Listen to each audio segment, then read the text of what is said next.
Hey everyone, good evening सबको। तो आज मैं आपको बताऊंगी कि मेरा IBPS PO का एग्ज़ाम कैसा रहा, जो कि कल था 23 अगस्त 2025 को।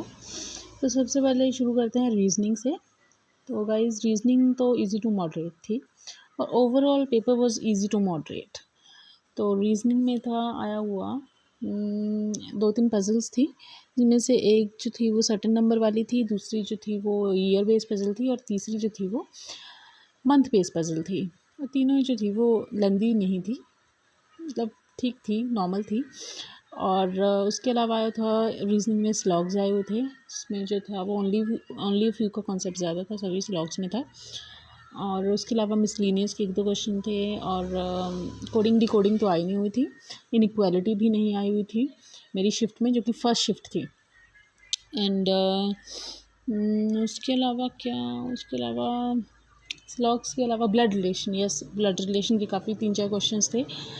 और ओवरऑल जो था वो रीजनिंग इजी टू मॉडरेट थी। उसके बाद बात करते हैं इंग्लिश की। इंग्लिश में जो था वो इंग्लिश भी इजी टू मॉडरेट थी। एरर डिटेक्शन आई हुई थी, पैरा जंबल आए हुए थे, RC आया हुआ था और वर्ड स्वैप्स आए हुए थे, फिर वर्ड यूसेज आई हुई थी।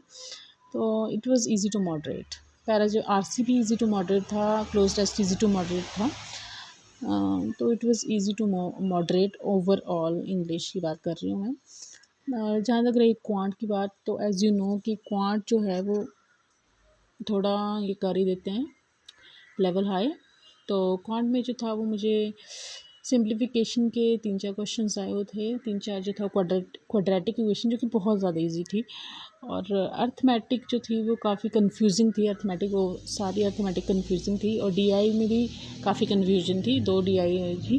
और उसमें से भी मैंने एक DI अटैम्प्ट की, जो उसमें से 3-4 क्वेश्चन हो पाए, 1-2 फिर भी छूट गए। और बस यही था ओवरऑल। मिसिंग नंबर या रॉन्ग नंबर थी नहीं उसमें। और बाकी ओवरऑल जो था वो डिफ़िकल्ट था, मॉडरेट टू डिफ़िकल्ट लेवल का पेपर था क्वांट का। बाकी अगर मैं ओवरऑल बताऊं तो तीनों का मिला के तो it was easy to moderate, I would say. तो जिन बच्चों का भी अब एग्ज़ाम है आज, जिनका भी है और जिनका आने वाले एग्ज़ाम्स हैं, जैसे कि IBPS SO के भी एग्ज़ाम्स आ रहे हैं, तो सभी को ऑल द बेस्ट। अच्छे से प्रेप करो और एक स्ट्रैटेजी बनाओ कैसे आपको पेपर को अटैम्प्ट करना है, कौन से क्वेश्चंस पहले करना है, कौन से बाद में करना है, वो सब स्ट्रैटेजी बना के चलो, तभी एग्ज़ाम क्लियर होगा। और ऐसी ही और इन्फॉर्मेशन के लिए चैनल को फॉलो करो, शेयर लाइक करो, सब्सक्राइब करो, शेयर करो।